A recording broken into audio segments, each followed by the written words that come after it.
has not arrived yet, but we will start. And again, there is a question in here, and I'll pass these things out.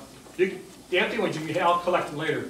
But again, I have not seen this question. So it'll be up to the panel member that gets us if you think you want to ask the question. We will start, Karen, we'll start with the chair of the table, if that's okay. Sure. Okay. You want an introduction? Pardon? Introduction?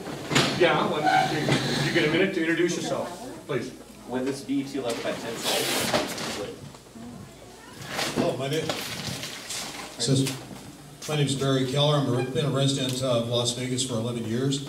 My background has been predominantly law enforcement. Former elected constable for Salt Lake County, Utah.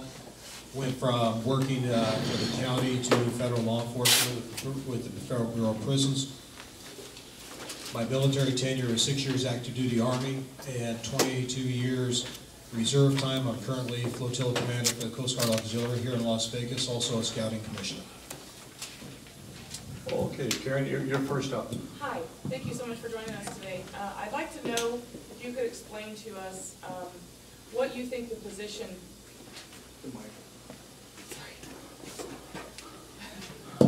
What you think the assembly position is going to do for us that you can fulfill that nobody else can? What I feel is that the ability to be able to have contact with the people of my particular district and be able to actually be their voice instead of being my own supposed voice to take that to the state. I want to be there for everybody, no matter what political denomination was, truly be a representative for my area. I have one other question, if that's all right. There's a lot of rumors in the civilian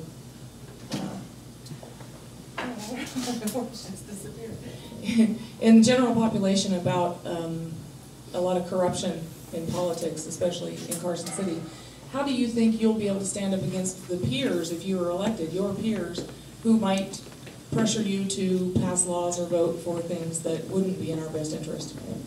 Well, first of all, I would not vote for something just based upon being pressured. My years in the military and law enforcement give me a little bit clearer understanding of what's right and being able to stand firm instead of just being able to be pushed around. I'm going to vote for what's right and vote conscious and not based upon solely what I'm being told to do. Can I get a bottle of water, please? It's going to cost you. Okay. Actually signs the pledge. I already did. Oh, I'm giving the water. Wait, isn't that what we're fighting against? As we say in the military, we defend democracy, we don't I'm a practice. lawyer.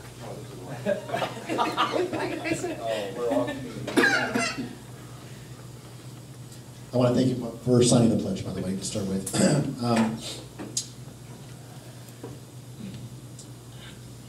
Are you familiar with the Veterans Court? I am familiar. And if you are, there are, as you may know, some serious issues concerning them. And as a state legislature, how could you go about making improvements there and make sure that our vets get proper treatment? Well, especially, is this going on?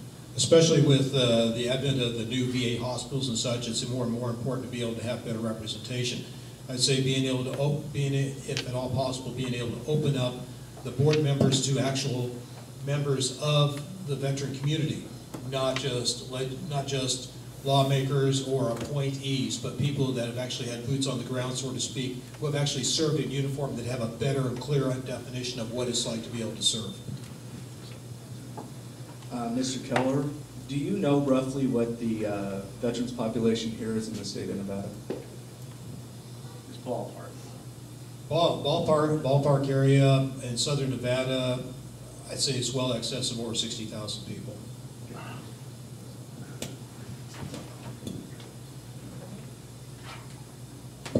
As we're looking for the economy to hopefully take off again, can you name a specific program or law of the state of Nevada that would most benefit the economy by being repealed? Well, I think that'd be adjunct along with what was mentioned earlier. I hate to pair it, but regulatory fees would definitely, we need to take a look at those and find out what we could do to cut back on some of the regulatory fees to make it more business friendly. I do have a degree in business management, and so I do have a look at business. But as far as any specific law, I cannot tell you. I'm not aware of one right now, because there are many obviously on the book that should be repealed and maybe some brought in. But unfortunately, I can't give you a clear answer right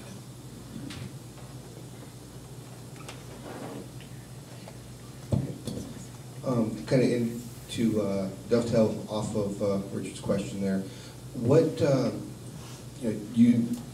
I commend your both military and law enforcement service.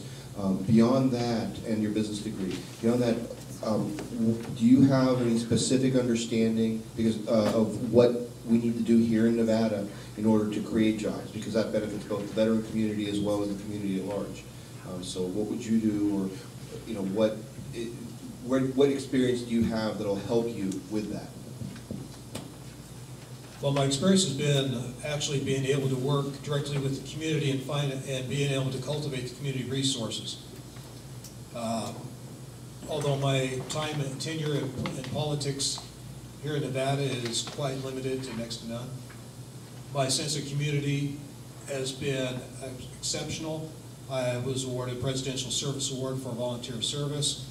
For Lifetime Achievement, I was also recently honored by U.S. Vets as one of the top 13 veterans who have done the most for the veteran population in Southern Nevada. In addition to Caesars Entertainment's Chairman's Award for Community Service.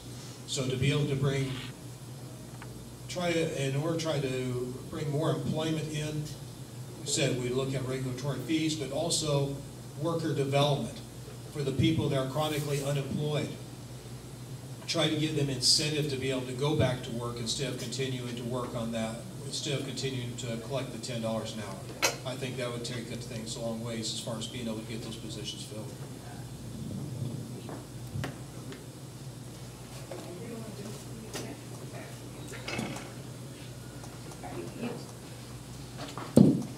Did you just say that you were already doing things for veterans, right? You've already done things? I'm sorry? I didn't hear that last part. You've already done quite a few things, or you've already been noted for doing things for veterans? That's correct. What is it? Okay, short of the military part of it, I'm state director for an organization called Bugles Across America, providing volunteer buglers for military honors and funerals. I perform about 40 to 50 hours a month doing volunteer service for military for that. I'm also a post officer with the Veterans of Foreign Wars, also a member of the American Legion, and a former service officer with AMVETS.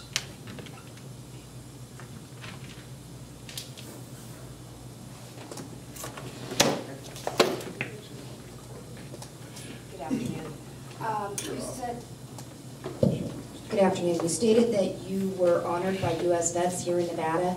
Can you describe what exactly you were honored for? Most definitely. I was honored for over 350 hours of volunteer service in conjunction with being able to provide military honors.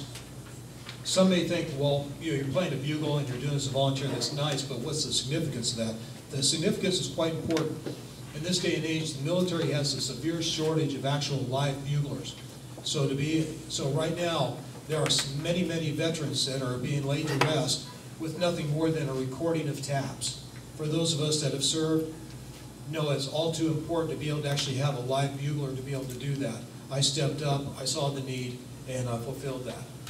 And because of the uniqueness of that, they also honored me for my time. As mentioned, I work with the Boy Scouts of America. I'm a scouting commissioner here in Las Vegas. And so they honored me for my time with the scouting as well as with Bugles Across America. Great, thank you. You're welcome. While we're catching up, Mr. Keller, did you get treated fairly and objectively at this meeting? Yes, I have very much so. Well, thank you. Thank you very much for your time. Thank you for coming. Thank you.